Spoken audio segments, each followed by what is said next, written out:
புதுவாழ்வு ஏழு சபை. இன்றைய கர்த்தருடைய வார்த்தை, சபைக்குள் பிரவேசித்தவுடன். நீங்க நல்லா தெரிஞ்சுக்கணும், இவரெல்லாம் சும்மா பேசுறதுலாம் இவரெல்லாம் கிடையாது. பரிசுத்த ஆவியானவருக்கு மட்டும்தான் இடம். இந்த ஊழியத்துல, இந்த சபையில எல்லாத்திலையும் பரிசுத்த ஆவியானவருக்கு மட்டும்தான் இடம். யாருக்குமே இனிமேல் இடம் கிடையாது. பரிசுத்த ஆவியானவர் நடத்துற விதமா நடத்திட்டு போயிட்டே இருக்கணும் இந்த ஊழியத்தை, இது எல்லாத்தையும். அல்லேலூயா, அல்லேலூயா. சரி, இன்னைக்கு பிரசங்கத்துடைய தலைப்பு என்ன? சத்தமா சொல்லுங்க. சபைக்குள் பிரவேசித்தவுடன். என்ன பாஸ்டர் சபைக்குள் பிரவேசித்தவுடன் சொன்ன புரியலையே? நாங்களாம் சபைக்குள்ள பிரவேசித்தான் இருக்கோம். ஆமா. என்னாகும் புஸ்தகம் 15ஆம் அதிகாரம். ஆண்டவர் தம்முடைய ஜனமாகி இஸ்ரவேலருக்கு நம்முடைய தாசனாகிய மோசே மூலமாய்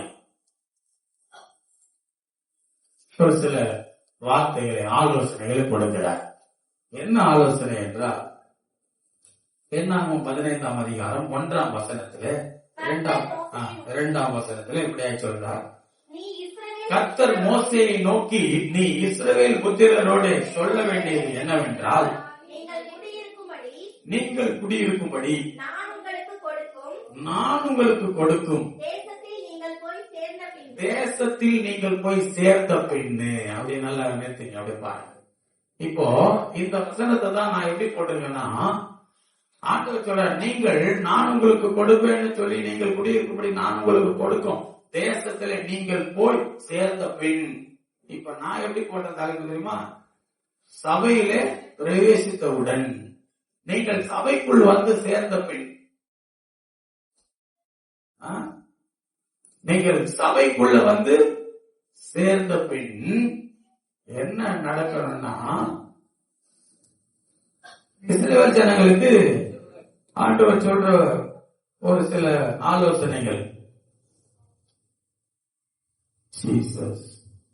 என்ன ஆலோசனைனா, நீங்க கானான் தேசத்துக்குள்ள பிரவேசிக்க போறீங்க. நான் உங்களுக்கு பாலும் தேனும் ஓடுகிற தேசத்தை உங்களுக்கு கொடுக்க போறேன். இந்த கானான் தேசத்துல, நான் உங்களுக்கு கொடுக்க போற தேசத்துல நீங்க பிரவேசித்தவுடன் எப்படி இருக்கணும்னா, அந்த சொல்ற முதல்ல 4ஆம் வசனத்தை வாசிங்க. தன் படைப்பை கர்த்தருக்கு செலுத்துகிறவன் சர்வாங்க தகன பலியை பார்க்கிலும் மற்ற பலியை காட்டிலும் ஒரு ஆட்டுக்குட்டியுடனே ஒரு மரக்காலிலே ஒரு பங்கும் காற்படி எண்ணெயிலே செய்ததுமான மெல்லிய மாவின் போஜன பலியை செலுத்த கடவன். அப்படியே கீழே 5வது வசனம் பாத்தீங்கன்னா, இந்த பலி செலுத்துற காரியத்தை குறிச்சு இங்க பார்க்கிறோம்.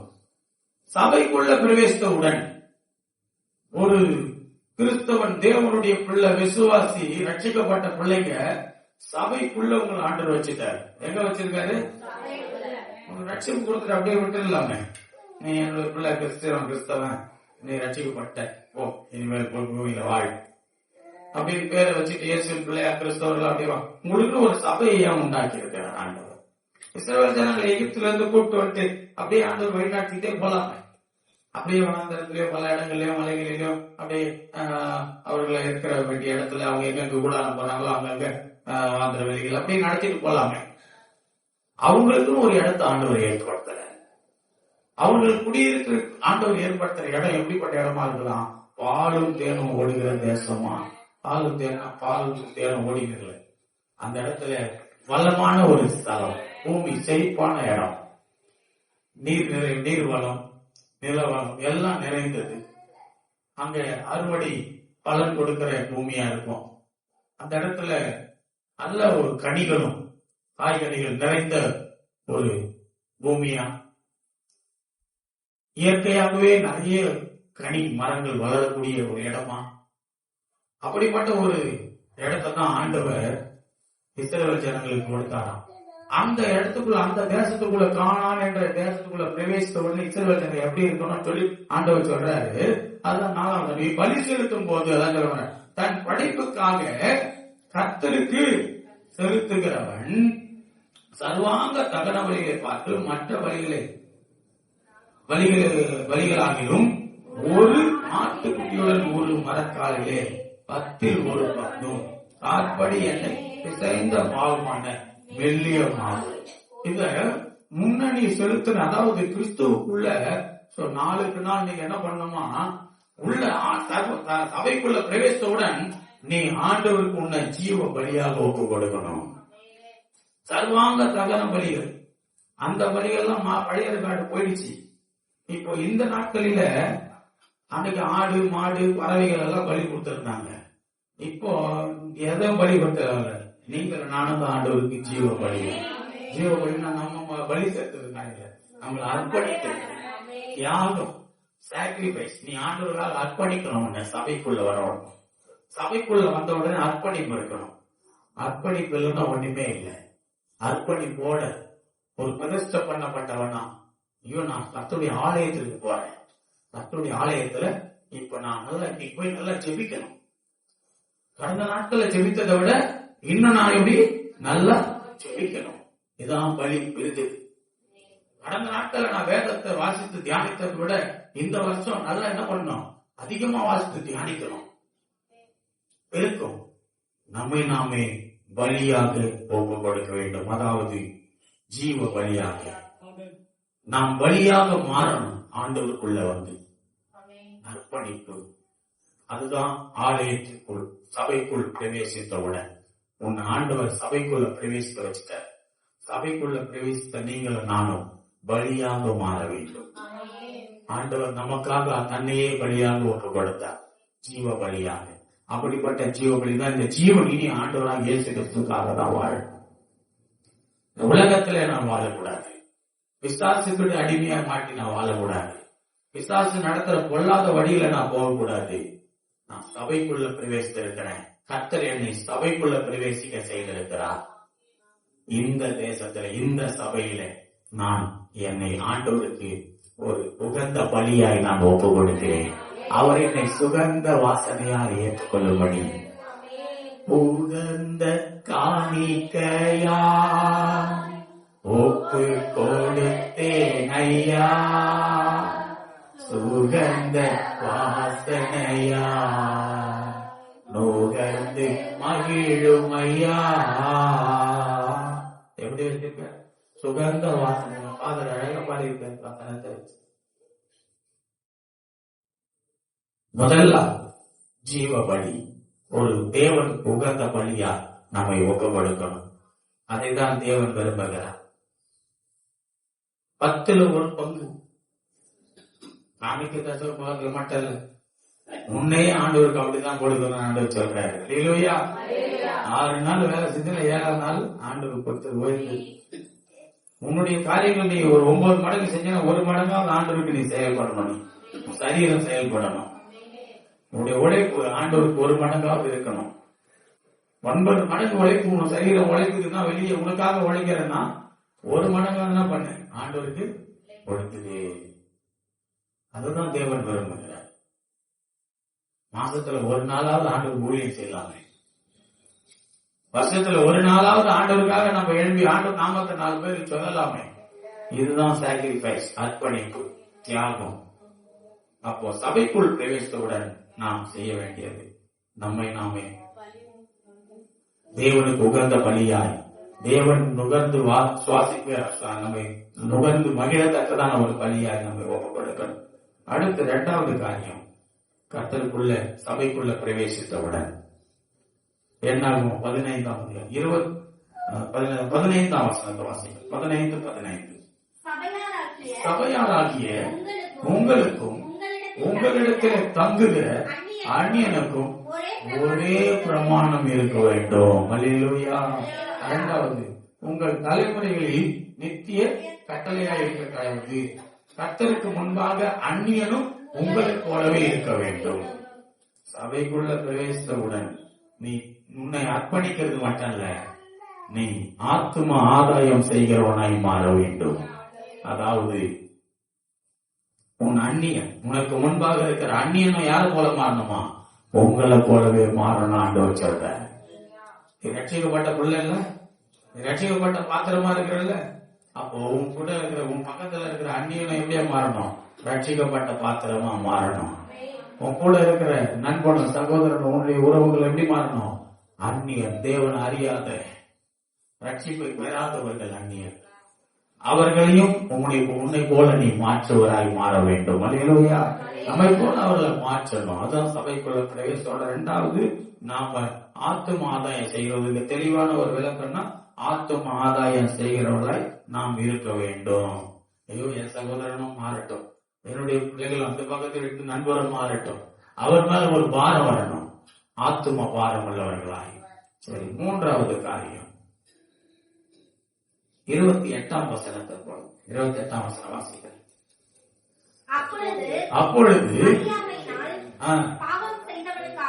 அறியாமையினால் பாவம் செய்தவனுக்காக ஆசாரியன்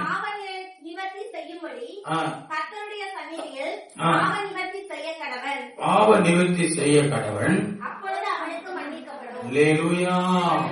அப்போ கர்த்தருடைய பிள்ளைங்க தேவனுடைய சபையில பிரவேசித்தவுடன் அவங்க பாவம் செய்யக்கூடாது.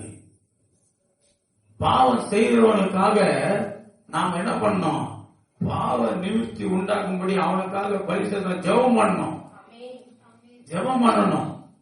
பாவ நிவர்த்தி செய்ய கடவன் சொன்னா பாவம் எப்படி போவோம்? ஜெபிச்சாதான் போவோம். நீ ஜெபம் பண்ணணும். மூன்றாவது காரியம், சபையில பிரவேசித்தவுடன் பாவம் செய்யக்கூடாது. தெரியாமல் அறியாமல் செய்த பாவத்திற்கெல்லாம் மன்னிப்பு இருக்குது. தெரிஞ்சே செய்யற பாவத்துக்கு என்ன இல்ல? மன்னிப்பே கிடையாது. ஆண்டவர் உங்களுக்கு அதுக்கான பலனை நீங்க கருத்து கொடுத்துருவார். நீங்க நம்ம நிறைய பேர் சொல்லுவாங்க, செய்யற பாவத்துக்கெல்லாம் அங்க போனா தண்டனை இருக்குது. யார் சொன்ன அங்க போனா? இங்கேயே இருக்குது, இங்கேயே நீ அனுபவிக்கிற செய்யற பாவத்துக்கு. ஆனா உணராமங்க, தெரியுமா? செய்யற பாவத்துக்கு இங்கேயே ஒரு தண்டனை வந்துருச்சு, உணராம இருக்கிற. உணர்ந்தேன்னா அங்க தண்டனை தப்பிச்சுக்கலாம். அல்லேலூயா. மூன்றாவது, பாவம் செய்யக்கூடாது. பாவத்துக்கு மன்னிப்பு உண்டு. அந்த பாவத்தை இருந்து என்ன பண்ணோம்? நாம பாவ நிவர்த்தியை ஏற்படுத்திக் கொள்ள வேண்டும். நிறைய பேர் வாழ்க்கை அப்படிதான். பாவம் பிரவேசிக்கிறது. பாவம் செய்யக்கூடாது. கர்த்தருடைய ஆலயத்தில் பிரவேசித்தவுடன், சபையில பிரவேசித்தவுடன் பாவம் செய்யறது. நாலாவது காரியம் 30ஆம் வசனம்.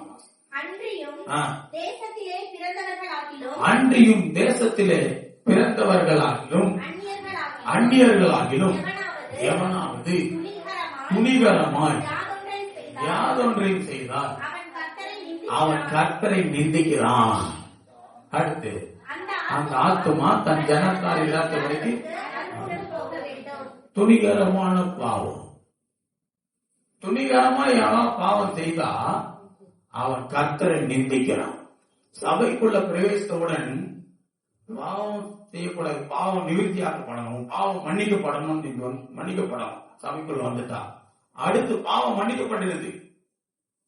இப்ப பாவம் மன்னிக்கப்பட்ட பிற்பாடு நீ துணிகரமான படக்கூடாது, பாவம் செய்யக்கூடாது. அதான் கிறிஸ்தவன். இந்த சத்தியத்தெல்லாம் நான் போதிச்சு ஆண்டவருக்குள்ள நான் வழிநடத்தப்பட்டு கொண்டிருக்கிறேன். உங்களுக்கு போதிக்கிறேன். இன்னைக்கு இந்த பகுதியில நம்ம கொடுத்த இந்த சிறிய இந்த 7 சபையில உங்களை கர்த்தருக்குள்ள வழி நடத்தி இருக்கிறேன்.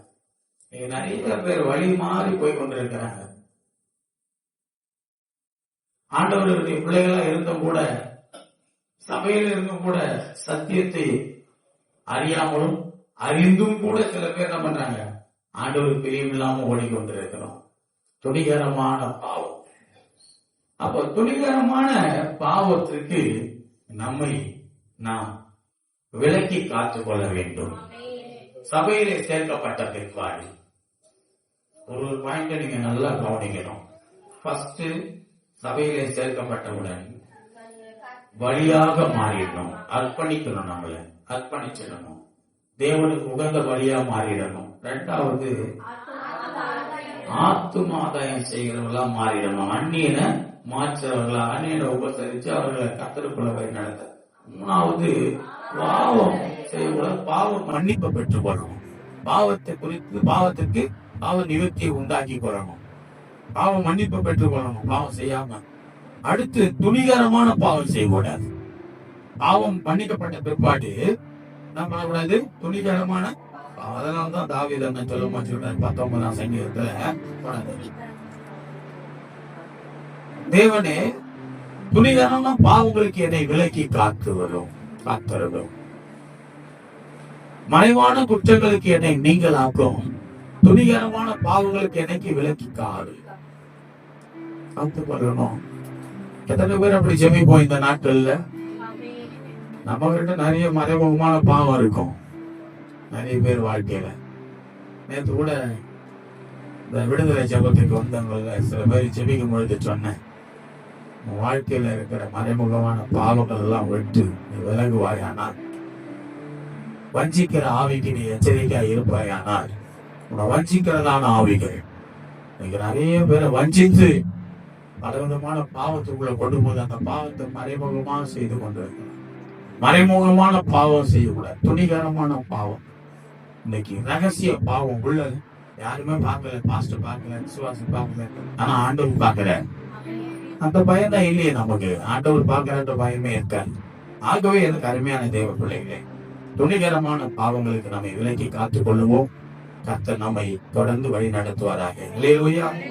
அப்படி துணிகரமா பாவம் செய்யலாம் வச்சுங்களேன், ஜனத்தின் நடுவே இராதபடி கர்த்தர் மாற்றி போட்டுருவார், அழுத்தி போட்டுருவார். இன்னைக்கு நிறைய பேர் வாழ்க்கையில ஆண்டவர் பிரிவு இல்லாம துணிகரமா பாவம் செஞ்சு பூமியிலே இல்லை, பெற்றோர்கள் பிள்ளைகள் குடும்பத்தில் இருக்க முடியாது, மரணம் நேரிடும். ஆண்டவர் கொண்டு போயிடுவார். இதுக்கு மேல இவன் வேணாம், பூமியில என்னுடைய நாமத்தை தூசிக்கிறவனா இருக்கக்கூடாது, என்னுடைய நாமம் இவனால தூசிக்கப்படக்கூடாது. ஆண்டவர் பாப்பார், கொஞ்ச நாள் தான் வச்சிருப்பார். துணிகரமா பாவத்துல போயிட்டு துன்மார்க்கமா ஜீவிக்கும் பொழுது என்ன பண்றாரு ஆண்டவரே? சொல்ல முடியாது. அதான் வசனம் சொல்லு, ஜனத்தில் திராதபடி அருட்கூட்டம் ஜீவனை கூட எடுத்துருவார் ஆண்டவர். ஆமா, ஜீவனை கூட போயிடும். அதான் சொல்றேன், ஜனத்தில் நடுவில் இராதபடி எடுத்துருவேன் நான். எவனாவது துணிகரமா யாவது ஒன்றை செய்தால் அவன் கர்த்தரை நிந்திக்கிறான். நல்லா தெரிஞ்சுக்க. அந்த ஆத்மா தன் ஜனத்தாரை இல்லாதபடிக்கு அறுப்புண்டு போயிடும். நான் சொல்லுங்க, வசனம் சொல்லுது.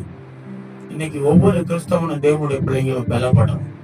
என்னை பலப்படுத்தின என் ஆவியானவர், என்னை உணர்த்தின என் ஆவியானவர் இன்னைக்கு உங்களையும் உணர்த்தி கொண்டிருக்கிறார். நாம் துணிகரமான பாவங்கள் இந்த சரீரத்தை ரொம்ப பத்திரமா பாதுகாத்துக்கலாம். நான் யாருமே இல்லை, தனியா ஆயிட்டேன்னு என்னைக்குமே நினைக்க கூடாது. இயேசுவும் கூட இருக்கிறார். இயேசுவும் கூட வச்சுக்கிட்டேன்னா நீ எப்பொழுதும் கர்த்தர் உங்களுக்கு துணையா இருந்து உன்னை நடத்தி கொண்டு போவார். வேற யாரெல்லாம் உங்களுக்கு துணையா வச்சுக்கிட்டா இயேசு போயிடுவார். கர்த்தர் உன் வாழ்க்கையை கர்த்தருக்கு ஒப்புக்கொண்டு துணிகரமான பாவங்கள் உனக்குள்ள வராமல் உன்னை காத்துக்கொள். அடுத்து 5வது காரியம், ஓய்வு நாள் வேலை செய்யாமல் உன்னை காத்துக்கொள்ள வேண்டும். ஓய்வு நாளில் வேலை செய்யாதபடி உன்னை நீ காத்துக்கொள்ள வேண்டும் என்று சொல்லி 32ஆம் வசனத்துல சொல்ற. 30வது வசனத்திலே வாசிக்கலாம் திரும்பவும். 32 தான். இஸ்ரவேல் புத்திரர் நம்மளுடைய கையில் ஓய்வு நாளில் விறகுகளை பொறுக்கிக் கொண்டிருந்த மனிதனை கண்டுபிடித்தார்கள். நல்லா கவனிங்க. ஓய்வு நாள்ல விறகு பொறுக்கிற ஒருத்தர் போயிட்டு என்ன பண்ணிட்டு விறகு பொறுக்கிற மனிதனை கண்டு என்ன செஞ்சாங்க தெரியுமாங்க? ஜனங்கள்லாம் அவனை பிடிச்சு சபையா நடுவில் நிப்பாட்டி அவனை கொண்டு வந்து குற்றப்படுற மோசே கிட்ட சொல்றாங்க, இந்த மனிதன் நிச்சயமாக கொலை செய்யப்பட வேண்டும். சபையார் எல்லாரும் அவனை பாலியத்துக்கு புறம்பே கல்லெறிய கடவுள் என்றார்கள்.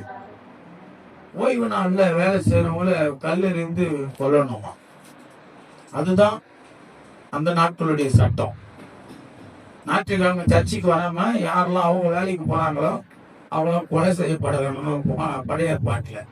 இன்னைக்கு அப்படி விட்டா எப்படி இருக்கும்? யோசனை பண்ணி பாருங்க. ஆமா, நானே நிறைய பேரை கொலை செய்ய வேண்டியிருக்கும். ஆமா, ஏன்னா ஞாயிற்றுக்கிழமை சர்ச்சைக்கு வரலன்னா அவங்க சர்ச்சைக்கு வராம அவங்க வேலையை செய்ய போறாங்கல்ல, அவங்க பார்த்து பைபிள் சொல்லுது. அப்போ நம்ம கற்றுக்கொள்ளணும். இன்னைக்கு சபையிலே சேர்த்தவுடன் நீ சபையில் பிரவேசித்து விட்டாய். சபைக்குள் பிரவேசித்தவுடன் ஓய்வு நாளில் வேலை செய்யக்கூடாது. எந்த வேலை? கர்த்தருடைய பரிசுத்த நாளை நீ ஆசரிக்கிற பிள்ளையா இருக்கணும். அல்லேலூயா. அதுதான் அடுத்த 6வது காரியம். இன்னைக்கு நிறைய பேர் ஓய்வு நாளை அலட்சியமா பாக்குறீங்க. ஏசாயா 58ஆம் அதிகாரம் வீட்டுல போய் உட்காந்து வாசிக்கிறோம். எரேமியா 17 அதிகாரத்தை வீட்டுல போய் உட்காந்து வாசித்து பாரு. ஓய்வு நாள் நான் எந்த வேலையும் செய்யக்கூடாது, போகக்கூடாது. கர்த்தருடைய ஆலயத்துக்கு போகணும். ஆமா, எந்த ஆலயத்துக்கு வரலையே நிறைய பேரு காணும் பாருங்க. இல்லம்மா, எங்க காணும்? வரல. சர்ச்சு ஞாயிற்றுக்கிழமை ஆண்டோட பிள்ளைங்க உள்ள இருக்கணும். ஆமா, எல்லாம் கல் எறிவாங்க. அதனால ஓய்வு நாள ஆசரிக்கிறேன். 5வது. 6வது கடைசியா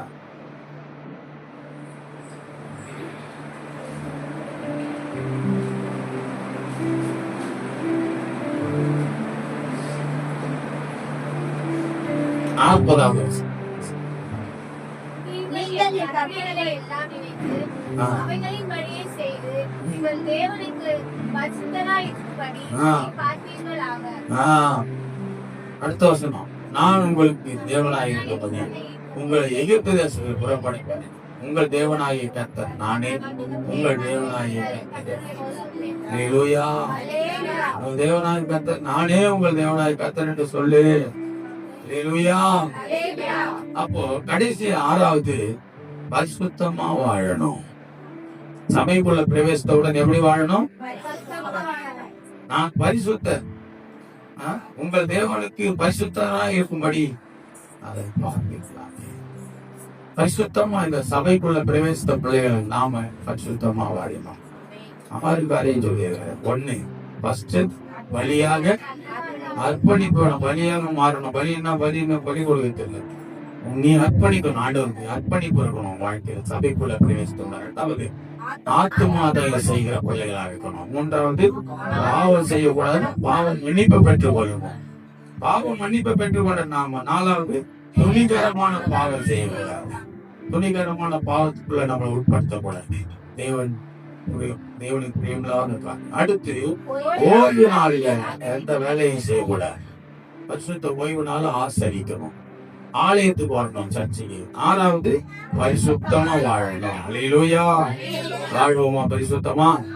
கர்த்தருக்குள்ள வாழ்வோமா?